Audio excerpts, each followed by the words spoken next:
News দেখলাম একটা, আমার এক ভাই শেয়ার করেছে হোয়াটসঅ্যাপে আমাকে। সকালে দেখার পর থেকে আমার গাটা গিনগিন করছে এখন পর্যন্ত, মানে আমি মেলাতে পারছি না সমীকরণ। আর এই যখনই পড়তে বসছি বা আমল করতে যাচ্ছি, নামাজে দাঁড়াচ্ছি, ওই নিউজটাই মাথার মধ্যে বারবার ঘুরপাক খাচ্ছে। দেখলাম যে দীর্ঘকাল পর্যন্ত, একটা দীর্ঘ সময় পর্যন্ত একজন বাবা তার মেয়ের সাথে জেনা করে যাচ্ছে এবং সে হাতে নাতে আজকে ধরা পড়েছে। মানুষ তাকে গণপিটুনি দিচ্ছে। কোন একটা জেলার নাম বললো, আমি ঠিক মনে করতে পারছি না, মেবি পটুয়াখালী টাইপের কোন একটা জায়গা। তো একটু ভাবেন যে আসলে কোন জায়গায় আমরা আছি এখন। আমরা কি সুস্থ না বিশ্বটা সুস্থ? একজন বাবা কিভাবে একজন মেয়ের সাথে, যুবতী মেয়ের সাথে একটা লম্বা সময় পর্যন্ত শারীরিক সম্পর্ক মেনটেন করতে পারে?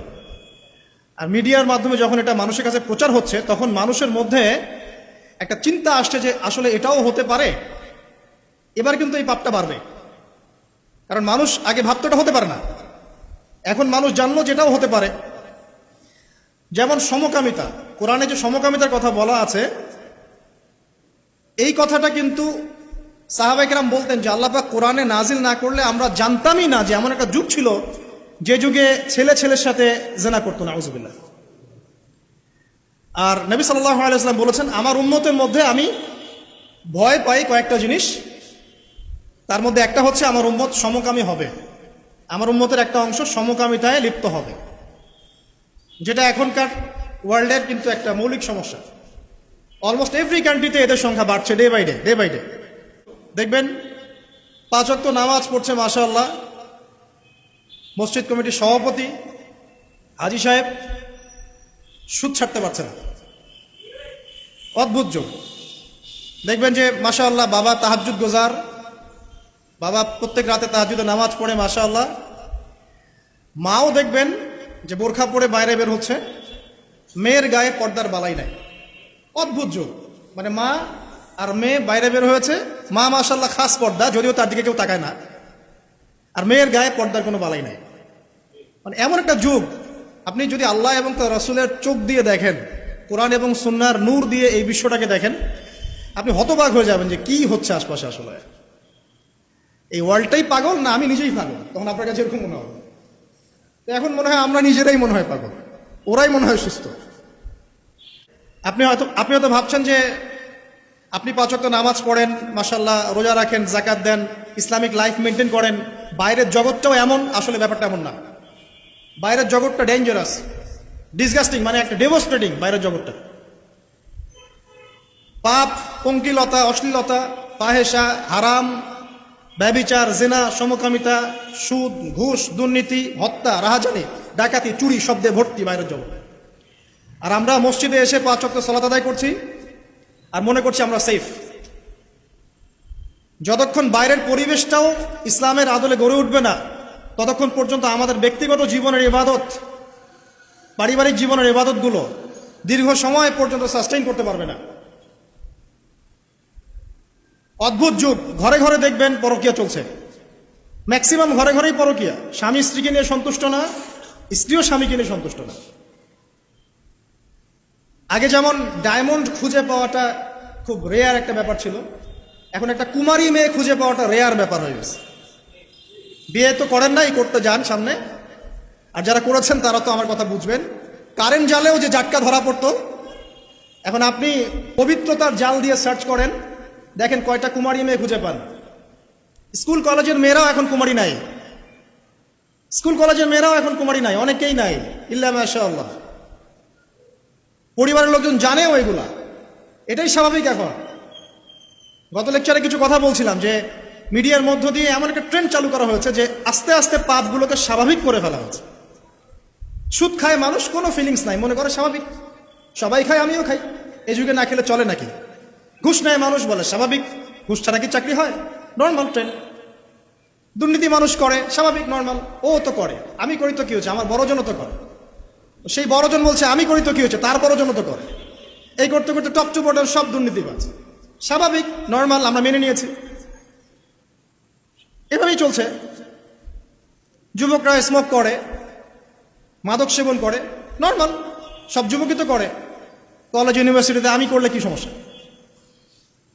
জিনা, সবাই তো যাচ্ছে পতিতালয়, তা আমি গেলে কি সমস্যা? সবাই অ্যাফেয়ার করছে হারাম, তা আমার একটা গার্লফ্রেন্ড থাকলে কি সমস্যা? এভরিবডি হারামগুলোকে আমরা মেনে নিয়েছি এবং মিডিয়ার মধ্য দিয়ে ট্রেন্ডটা চালু করা হয়েছে যেগুলো নর্মাল। অথচ নবী সাল্লাল্লাহু আলাইহি ওয়াসাল্লাম এই ফয়জুল কালাম বইয়ের মধ্যে হাদিসটা আছে, যখন তোমার পাপ তোমাকে বাধা দিবে না, মানে তোমার ভিতর থেকে একটা বাধা আসবে না যেটা পাপ, বুঝবা যে ঈমান নাই তোমার মধ্যে। যখন ভিতর থেকে পাপ করলে একটা বাধা আসে, বুঝবা তুমি ঈমানদার। মানে পাপ করলে যদি বাধা আসে ভিতর থেকে যে আমি একটা খারাপ কাজ করেছি, আল্লাহর কাছে আমাকে তওবা করতে হবে, ইস্তেগফার করতে হবে, তখন বুঝবেন যে আপনার ভিতর ঈমান আছে। এই জন্য আল্লাহ পাক আপনার মনের মধ্যে এই চিন্তা নিয়ে আসছেন। আলহামদুলিল্লাহ।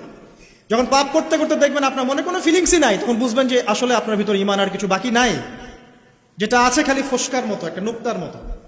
নবীজি বলেছেন সাল্লাল্লাহু আলাইহি ওয়াসাল্লাম, মানুষের অন্তর থেকে আমানত উঠে যাবে, একটা ফোস্কার মতো পড়ে থাকবে, নুক্তার মতো পড়ে থাকবে। জনগণ বলবে যে অমুক লোক খুব বড় আমানতদার, অথচ ওর কলবের মধ্যে আমানতের জাররা পরিমাণ বাকি থাকবে না। তো কোরআন এবং সুন্নাহর চোখ দিয়ে আপনি একটু চারপাশটাকে দেখেন, একটু অনেস্ট হই, নিজের সাথে একটু অনেস্ট হই। আমার মধ্যেও যদি ভুল থাকে আমিও নিজেরটাকে একটু দেখি। আমাদের যেভাবে আমল করা উচিত ছিল, আমরা যারা দিনের দায়ী বলি বা আলেম বলি, রিপ্রেজেন্টেটিভ বলি, আমরা সেরকম আমল করতে পারছি না। আমাদের যেমন সাহসী হওয়া উচিত ছিল, আমরা আসলে পারছি না।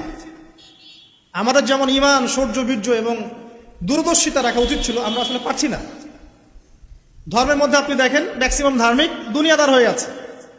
দুনিয়ার স্বার্থ আগে, তারপর দিন। যে যার স্বার্থে দিনের কাজ করছে, আবার ঐক্যের স্লোগানও তুলছে। সবাই সবার মতোই দিনের কাজ করছে, আলাদা আলাদাভাবে, আবার সবাই ঐক্যের কথাও বলছে। একজনকে বলেন যে ঠিক আছে আপনারা সবাই মিলে একজন আলেমকে সিলেক্ট করেন যিনি মুসলিমদেরকে লিড দিবেন, দেখেন একজনকে সিলেক্ট করতে পারে কিনা। একদিন বলেছিলাম সবাইকে নিয়ে বসে এক কাপ চা খাওয়ান, দেখেন পারেন কিনা। কিন্তু মুখে কিন্তু সবাই স্লোগান তুলছি যে আল কোরআনের আলো, ঘরে ঘরে জালো, দুনিয়ার মুসলিম এক হও এক হও, কতই না স্লোগান। প্র্যাকটিক্যাল কোনো ইনিশিয়েটিভ নাই আসলে। কিন্তু আপনি অন দ্য আদার হ্যান্ড দেখেন ইসলামের এগেনস্টে যারা থাকে, আসলে কুফার যারা, মুনাফেক যারা, হ্যাঁ, যারা জায়নিস্ট, যারা মিথ্যাবাদী সভ্যতার ধারক বাহক, জালেম, এরা দেখবেন ইউনাইটেড। এদের মধ্যে 100টার মধ্যে 90টা বিষয় যদি দ্বিমত থাকে, তারপরেও তারা একটা জায়গায় ইউনাইটেড যে ইসলাম এবং মুসলিমকে ডমিনেট করতে হবে। আর আমাদের মধ্যে যদি 100টার মধ্যে 99টা বিষয় একমত থাকি আমরা, আর একটা বিষয় আমরা যদি দ্বিমত থাকি, আমাদের সেপারেশনের জন্য দ্যাটস এনাফ। এই যুগে আছি আপনি আমি। খেয়াল করে দেখেন, আমরা আইওয়াশ শোডাউনে বেশি বিশ্বাসী। এখন মুসলিমরা আমরা আইওয়াশ করতে বেশি পছন্দ করছি, শোডাউন করতে বেশি পছন্দ করছি। কনস্ট্রাকটিভ কোনো কাজ নাই। আজকে আপনি একটা পোস্ট দিচ্ছেন, কালকে একটা লেকচার দিচ্ছেন। আজকে একটা বই লিখছেন, ঠিক আছে, কালকে হয়তো আপনি অন্য কিছু করছেন, কিন্তু কাজগুলো সব বিক্ষিপ্ত, কনস্ট্রাকটিভ না, যার কোনো লক্ষ্য আছে, সুনির্দিষ্ট লক্ষ্য আছে।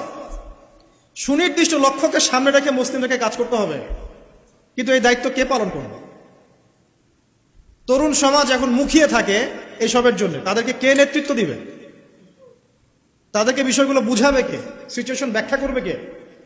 আর যদি আপনি 2-4 লাইন বেশি কথা বলা শুরু করেন, তাহলে আপনার গলা বন্ধ করে দেওয়া হবে। আস্তে আস্তে এগুলো সব মেনে নিচ্ছি আমরা। এভাবেই চলছে বিগত 100 বছরে। লাস্ট 100 বছরে, এক বছরে কয় দিন? 365 দিন। এই বিগত 100 বছরে এক একটা করে দিন, এক একটা করে রাত গিয়েছে, উম্মাহ আজকে এই জায়গায় এসেছে। আজকে থেকে 100 বছর আগের উম্মার হিস্ট্রিগুলো পড়ে দেখেন, তারপরে আরো সামনে যান, ওসমানীয় খেলাফতের দিকে যান, তার আগে যান ফাতেমিতে যান, কর্ডোভায় যান, মুঘলে যান, এদিকে আপনার মামলুকে যান, ঠিক আছে, তাবেঈনদের যুগে যান, আব্বাসীয় খেলাফতের যুগে যান, উমাইয়াতে যান, সাহাবীদের যুগে যান, দেখবেন ওই সময়কার মুসলিমদের অবস্থা এমন ছিল না এবং বিশ্বের প্রেক্ষাপটও এমন ছিল না।